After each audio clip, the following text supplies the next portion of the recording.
अस्सलाम वालेकुम। उम्मीद करती हूँ कि आप सब अल्लाह के फजल करम से ठीक होंगे। बादशाह और 7 बेटियाँ। एक बादशाह की 7 बेटियाँ थीं। एक दिन बादशाह बहुत खुश होता है और अपनी 7 बेटियों को बुलाकर पूछता है कि मैं तुमसे एक सवाल पूछूंगा और अगर जवाब अच्छा लगा तो तुम्हारा मन चाहा इनाम भी दूंगा। सब एक कतार में खड़ी हो जाओ और एक एक करके बताओ कि तुम किसका दिया खाती हो, किसका दिया पहनती हो।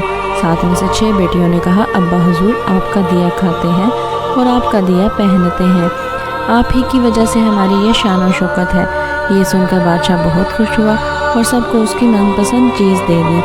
जब सबसे छोटी बेटी की बारी आई तो उसने कहा, मैं अल्लाह का दिया खाती हूँ और अपनी किस्मत का पहनती हूँ और ये मेरा नसीब है। बादशाह ये सुनते ही आग बबूला हो गया और कहने लगा, एकम बहुत तूने मेरी नाशुक्री की है, तुझे इसकी सज़ा ज़रूर मिलेगी। शहज़ादी ने कहा, जो हुक्म अब्बा हुजूर। बादशाह ने सिपाहियों को हुक्म दिया कि जाओ इसे जंगल में छोड़ आओ, मैं भी देखूं कि ये मेरे बगैर कैसे अल्लाह का दिया खाती है और अपने नसीब का पहनती कैसे है। शहज़ादी से तमाम ज़ेवरात वापस ले लिए गए और खस्ता हाल कपड़ों में बगैर किसी साजो सामान के बादशाह के हुक्म के मुताबिक जंगल में तन्हा छोड़ दिया गया। लेकिन शहज़ादी बहुत पुरसुकून मुतमईन थी और मुतवक्किल अल्लाह थी कि जो उसने रिज़्क और ऐश व इशरत मेरे नसीब में लिखी है वो मुझे ज़रूर मिलेगी। सब सिपाही शहज़ादी को छोड़कर वापस चले गए। शहज़ादी जंगल को देखने लगी। चारों तरफ दरख्त ही दरख्त थे और दोपहर से शाम होने वाली थी कि शहज़ादी ने सोचा क्यों ना कुछ लकड़ियाँ जमा कर लूँ ताकि रात को आग जलाऊँ, फिर कोई जंगली जानवर पास नहीं आएगा और रात भी गुजर जाएगी। शहज़ादी जंगल में लकड़ियाँ ढूंढने चल पड़ी। उसकी नज़र एक झोंपड़ी पर पड़ी जहाँ बाहर एक बकरी बंधी हुई थी और अंदर से खांसने की आवाज़ आ रही थी।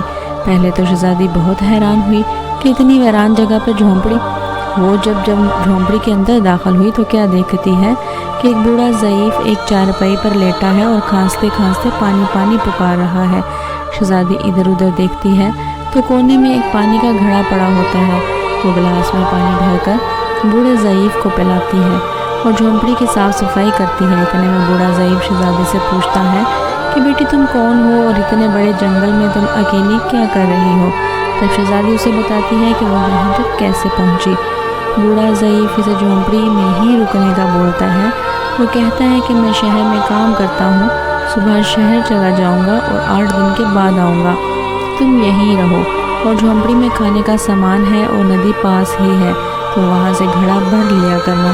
सुबह को बूढ़ा ज़ईफ़ शहर चला जाता है और शहज़ादी यहाँ अकेली झोंपड़ी में सब सफाई करके बकरी का दूध निकालती है और आधा अपने लिए रख लेती है और आधा बाहर एक कोने में बर्तन में डालकर रख देती है कि रात को कोई जानवर भूखा या प्यासा होगा तो पी लेगा और खुद अंदर आकर सो जाती है। सुबह सवेरे जब शहज़ादी उठती है तो क्या देखती है कि दूध का बर्तन खाली और पास एक लाल पड़ा है, एक हीरा पड़ा है जो देखने में बहुत ही नायाब और कीमती मालूम होता है और पास ही सांप के निशान भी नज़र आते हैं।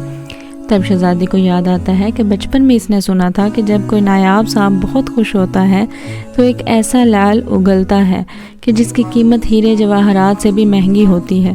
शहज़ादी बहुत हैरान होती है और दिल में सोचती है कि शायद सांप भूखा था इसलिए वो दूध पीकर खुशी में लाल छोड़ गया।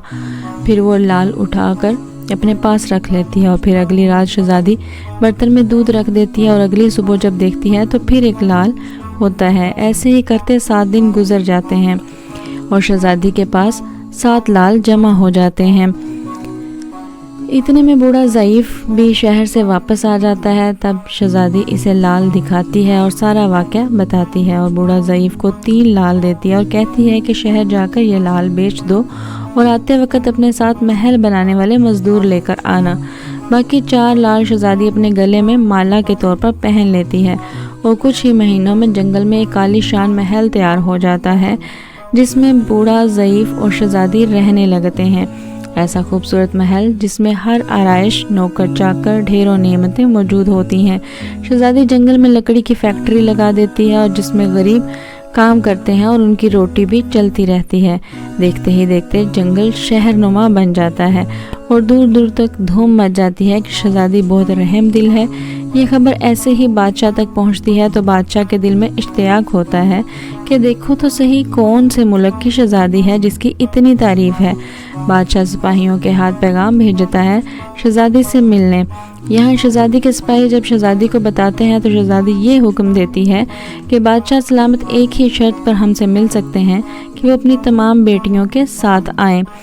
سپاہی جا کر بادشاہ کو پیغام دے دیتے ہیں۔ ایک دن بادشاہ اپنی تمام بیٹیوں کے ساتھ شہزادی کے محل جاتا ہے۔ شہزادی ان سب سے ملتی ہے، چہرے پر نقاب کر کے، اور ان کے لیے 7 رنگ کے کھانے پیش کرتی ہے اور ہر کھانے کے ساتھ اسی رنگ کا جوڑا زیورات پہن کر آتی ہے۔ محل کی شان و شوکت، خوبصورتی اور شہزادی کا انداز بادشاہ اور باقی تمام شہزادیوں کو بہت حیران اور متاثر کرتا ہے۔ آخر میں بادشاہ شہزادی سے کہہ ہی دیتا ہے کہ تم میری بیٹی کی جگہ پر ہو اور میں بھی تمہارے کہنے پر اپنی تمام بیٹیوں کے ساتھ آیا ہوں، پھر ہم سے یہ پردہ کس لیے؟ بہت اصرار پر شہزادی کہتی ہے ٹھیک ہے میں تیار ہو کر آتی ہوں۔ سب شہزادیاں آپس میں سرگوشی کرنے لگتی ہیں کہ اتنی تو تیار ہے، اتنے مہنگے زیورات پہنے ہیں، اب اور کتنا تیار ہو کر آئے گی۔ اتنے میں کیا دیکھتے ہیں کہ دور سے ایک خستہ حال کپڑوں میں کوئی آ رہا ہے، اور غور کرنے پر بادشاہ کو یاد آتا ہے کہ یہ تو ابھی تک زندہ ہے، میں تو سوچتا تھا کہ اسے جنگل کے جانور کھا گئے، اور جب میں نے اپنے سپاہیوں کی اس کی خبر لینے بھیجا تھا تب بھی انہوں نے یہی بتایا تھا کہ وہاں شہزادی کا نام و نشان نہیں ہے، تو یہ کیسے ممکن ہے؟ بادشاہ خوشی سے جھوم اٹھتا ہے اور کہتا ہے شہزادی کو بلاؤ، میں تمہیں شہزادی سے آزاد کروا کے لے جاؤں گا، چاہے وہ تمہاری قیمت میں میری ساری بادشاہت مانگ لے۔ یہ سنتے شہزادی بولتی ہے نہیں ابا حضور، میں ہی وہی شہزادی ہوں، اور میں نہ کہتی تھی کہ میں اللہ کا دیا کھاتی اور اپنے نصیب کا پہنتی ہوں، بس اسی اللہ نے مجھے کہاں سے کہاں پہنچا دیا ہے کہ آج میں آپ سے بھی زیادہ امیر ہوں۔ پھر شہزادی اپنا تمام حال بیان کرتی ہے کہ وہ اس مقام تک کیسے آئی، اور دکھاتی ہے اپنے گلے کی مالا جس میں ابھی بھی 4 لال موجود ہوتے ہیں۔ یہ بات سنتے ہی باقی تمام شہزادیاں دل میں رشک کرنے لگتی ہیں اور سوچتی ہیں کہ کاش ہم نے بھی تب یہی کہا ہوتا کہ اللہ کا دیا کھاتی ہیں اور اپنے نصیب کا پہنتی ہیں۔ بے شک اللہ تعالیٰ سب سے اچھا رزق دینے والا ہے، کیونکہ وہ بے حساب رزق دیتا ہے، اور جو رزق وہ دیتا ہے اس پر اللہ تعالیٰ کے علاوہ اور کوئی قادر نہیں۔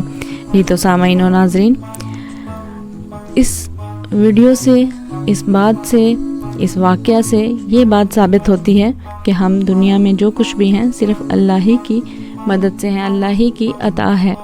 یہ اللہ کی نعمتیں ہیں جن کی وجہ سے ہم اس دنیا پہ راج کر رہے ہیں، اپنی اس دنیا میں قائم و دائم ہیں۔ ہمیں اللہ کا شکر ہر حالت میں ہر وقت کرتے ہیں۔ جزاک اللہ خیر۔ ملتی ہوں آپ سے ایک نئی ویڈیو میں، تب تک کے لیے اپنا بہت سا خیال رکھیے گا۔ Thanks for watching. اللہ حافظ۔